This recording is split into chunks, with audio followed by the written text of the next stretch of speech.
তিনটা প্রশ্নের জবাব যে দিবে তার কবর হবে রওজাতুম মির রিয়াজিল জান্নাহ। আর যে প্রশ্নের জবাব দিতে পারবে না তার কবর হবে হুফরাতুম মিন হুফারিন নার।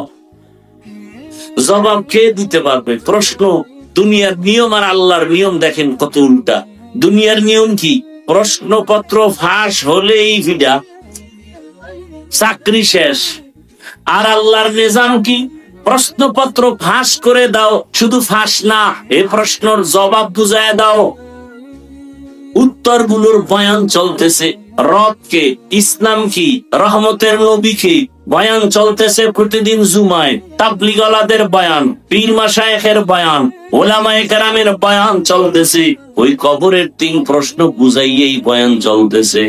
রবের পরিচয়ের বয়ান, ধর্মের বয়ান, রহমতের নবীর পরিচয়ের বয়ান।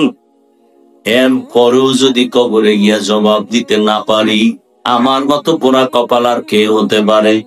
হুজুরেরা পারবে গ্যারান্টি নাই, আপনি পারবেন গ্যারান্টি নাই। এজন্যই তো জান্নাতের টিকিট হাতে পাইয়া দশজন সাহাবা আজীবন কান্না করেছে, আল্লাহর আদালতে কেমন করে দাঁড়াবো। রহমতের নবীর আদর্শ এই মক্কার চরিত্রহীন মানুষগুলো যখন গ্রহণ করলো, এরা এত দামি হয়ে গেল। আল্লাহ বলেন, জিবরাইল লিস্টি দিয়া দিলাম, যাও রহমতের নবীরে দাও। লিস্টির মধ্যে যাদের নাম আছে, নবী যেন ঘোষণা দিয়ে দেন এরা বিনা হিসাবে জান্নাতি। নবীর আদর্শের কারণে দামি হয়ে গেল। আজ রাসূলের আদর্শ যাদের কাছে আছে তাদের কোনো টেনশন নাই। মহামারী করোনার কথা ভুলে যাইও না রে বাংলাদেশিরা। গোটা দুনিয়া স্তব্ধ হয়ে গেল। স্কুল বন্ধ, কলেজ বন্ধ, চাকরি বন্ধ, ব্যবসা বন্ধ। নাস্তিকরা পারে না, মসজিদ বন্ধ করে দিবে। কিন্তু ইতিহাস যেন ভুলে না যায়, ওই মুসিবতের সময় কোরআনের একটা মাদ্রাসাও বন্ধ হয় নাই। কোন হুজুরেরা করোনায় মরে নাই। বাবারে ধরছে করোনায়, কুলাঙ্গার ছেলে বাবার কাছে যায় না। কত বড় কুলাঙ্গার, শিক্ষিত কুলাঙ্গার, ট্রিপল মাস্ক লাগায় আছে, বাবার লাশের কাছে যায় না। এলাকার গরিবের টাকা দিয়ে কয় রাস্তার পাশে লাশটা ফেলে দিয়া আস। লাশটা ফেলে দিছে, জানালা লক করে দিছে। কুলাঙ্গার শিক্ষিত সন্তান জানালা দিয়া আর তাকায় না যে বাবার লাশটার জানাজা হলো নাকি রাস্তার কুকুরে খেয়ে ফেললো। ইতিহাস। ওই সময় আমার দেশের টুপিওয়ালারা, ওলামায়ে কেরাম করোনার শত শত লাশ নিজেরা কাঁধে নিলেন, গোসল করালেন, কাফন পরালেন, জানাজা পড়ালেন, কবরে দাফন করলেন। একজন হুজুরেও করোনায় মরে নাই। এজন্যই তো বলি, ওলামায়ে কেরাম এই জাতিকে যা দিছে আর কেউ দেয় নাই। সব চান্দাবাজ আর ধান্দাবাজ। একমাত্র জাতির প্রিয় বন্ধু, নিঃস্বার্থ বন্ধু, নিরেট বন্ধু ওলামায়ে কেরাম। এলমেরা এজাজো করদন পেশার খলকেরা দান জওবে বাসাওয়াব হকনাদার দোস্তে খলকা জারেরা নিস্তে কি খাসলত একে দিনদারেরা। তাহলে আপনার আমার আল্লাহ বলেন না কেন? নবী, কোরআন, হাদিস, কাবা, কালেমা, ধর্ম, কাফন, কালা সবই যদি এক হয়, তাহলে আপনার আমার পোশাকও তো এক হবে। আমিও মুসলমান, আমি টুপি পরলাম, আমার টুপি মাথায় না দিলে ভালো লাগে না। আপনি মুসলমান হইয়া কেন টুপি পরেন না? আপনাকে আলাদা বয়ান দিতে হবে কেন? বরং বয়ান তো চলছে, কিন্তু আপনার ইমানের হালাত কেমন? আমি টুপি খুলতে চাই না আর আপনি টুপি দিতে চান না। আমি দাড়ি কাটতে চাই না, আপনি কেমন মুসলমান যে দাড়ি রাখতে চান না। আমি মুসলমান, মসজিদে না ঢুকলে লজ্জা, আপনি কেমন মুসলমান যে মসজিদে ঢুকতে গেলে লজ্জা। আমি মুসলমান, পর্দা না করলে লজ্জা, আর আপনি কেমন মুসলমান যে পর্দা করতে গেলে লজ্জা। আমনের বাদ দিয়ে যদি হিন্দু বয়ান করতাম না 6 মাস, বাংলাদেশের সব হিন্দু ইনশাআল্লাহ মদিনার আশেক হয়ে যাবে। আপনারা যে আমলের লাইনে দুর্বল কেন জানেন? একটাই কারণ, হুজুরদের থেকে বেশি বুঝেন আর মনে মনে লালন করেন হুজুরেরা কি বুঝি। এই গজবের কারণে আপনার মাথায় আমল আসে না, আপনার বডির মধ্যে রসুলের সুন্নত আসে না। কারণ একটা মানুষকে যখন মাথার মুকুট মনে করবে তখন তার কথা মানতে না বাধ্য হবে। এই জন্য দেখেন না, বেতন দেয় মসজিদে মাসে 5 টাকা, ইমাম সাহেব নামাজে না থাকলে দেয় ধমক। ইমামের ধমক দেওয়ার মতো এরা তো বড় দুঃসাহস, বেয়াদবি কোন বেয়াদব ছাড়া আর কারো হতে পারে? আল্লাহ হেদায়েত দান করুন। এরে আল্লাহর বান্দা হে যুবক, সারা বাংলাদেশে এইভাবেই বয়ান করি, কিন্তু একবারও বলি না তাবলিগে যাও, পীরের কাছে যাও, মাদ্রাসায় যাও, কলেজ ভার্সিটি ছেড়ে দাও, একবারও বলি না, আজও বলি না। বরং তোমার পক্ষে সাহস দিয়া গেলাম, ও আমার কলিজার যুবক বাবা, স্কুল ছাড়িও না, কলেজ ছাড়িও না। চাকরিজীবী বাবারা, ব্যবসায়ী যারা করেন, ব্যবসা করেন, চাকরি করেন, করতে থাকেন, ওখানে থেকে জান্নাতের রাস্তা বের করেন। ডাক্তার হবেন, ইঞ্জিনিয়ার হবেন, প্রফেসর হবেন, আপনাকে আমি কলিজা করে দোয়া করি ভালো ডাক্তার হন, তবে একটা মাত্র দাবি, বেয়াদব হবেন না। 3 জায়গায় বেয়াদবি করবা না, করলেই মরার আগেই তুমি পঙ্গু, তোমার জীবন শেষ। 1 নাম্বার জায়গা মা বাবা, বেয়াদবি করলেই জীবন ধ্বংস, কোনো সন্দেহ নাই, মরার আগে, পরে না, খোদার কসম মরার আগেই ধ্বংস। 2 নাম্বার জায়গা হলো তোমার শিক্ষক, শিক্ষকের সাথে বেয়াদবি করলে কপাল পুড়ে যাবে। 3 নাম্বার জায়গা হলো উলামায়ে কেরাম, মুরব্বী, এদের সাথেও বেয়াদবি করা যাবে না।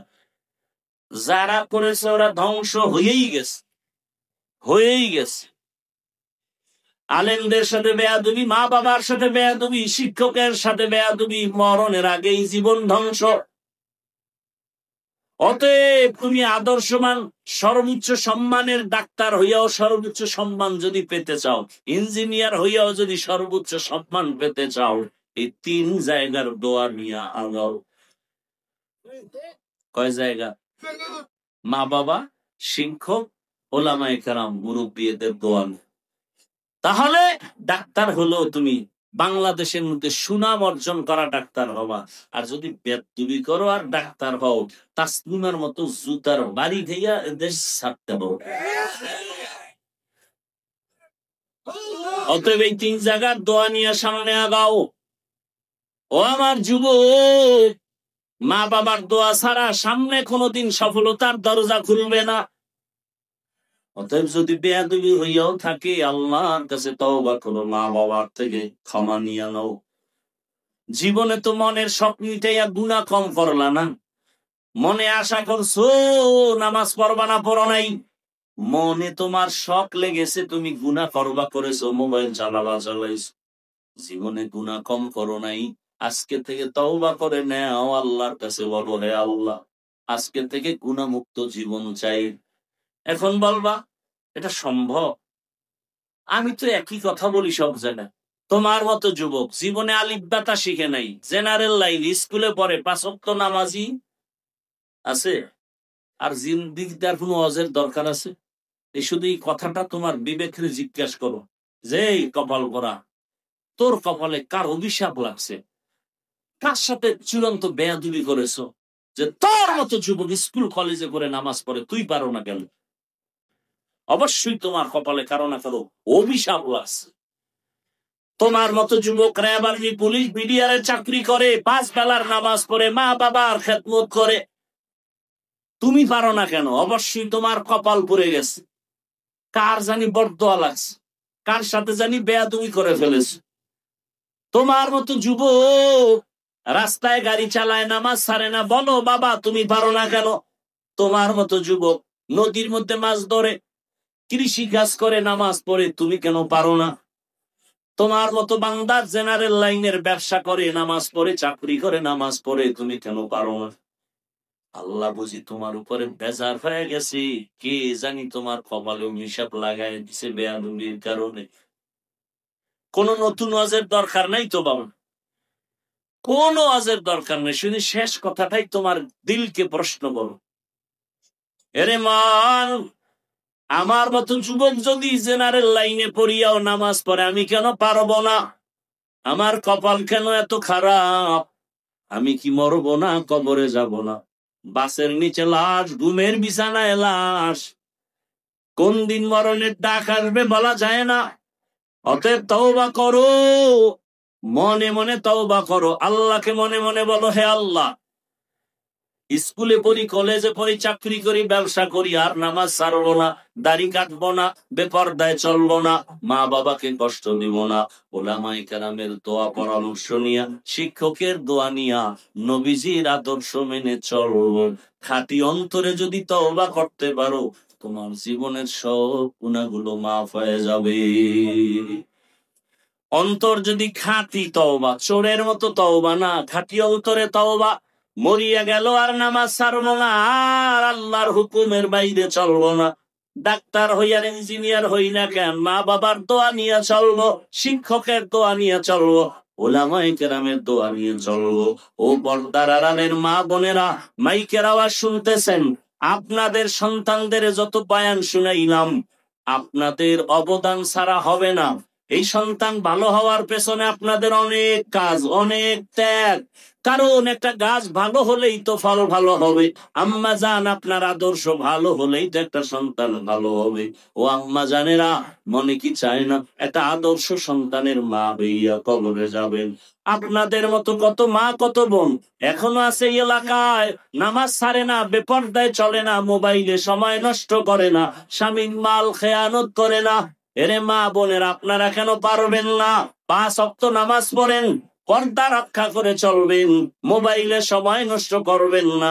নিজের সন্তানটাকে আদর্শ ডাক্তার বানাবেন, আদর্শ ইঞ্জিনিয়ার বানাবেন, ডাক্তারি করবে, তেলাওয়াত করে, নামাজ পড়ে, মা বাবার জন্য দোয়া করবে।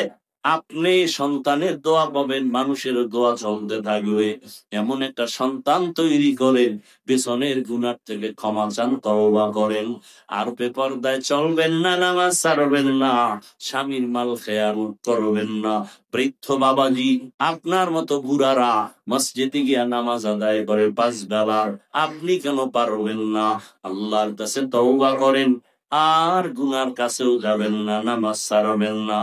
তওবার যদি নিয়ত সবার থাকে, দুটো হাত আল্লাহকে দেখায় দেই, আয় আল্লাহ, হাতগুলো কবুল করে নেন, তওবা কবুল করে নেন, তওবার উপরে মজবুত হইয়া চলার মতো তৌফিক দান করেন, আমিন।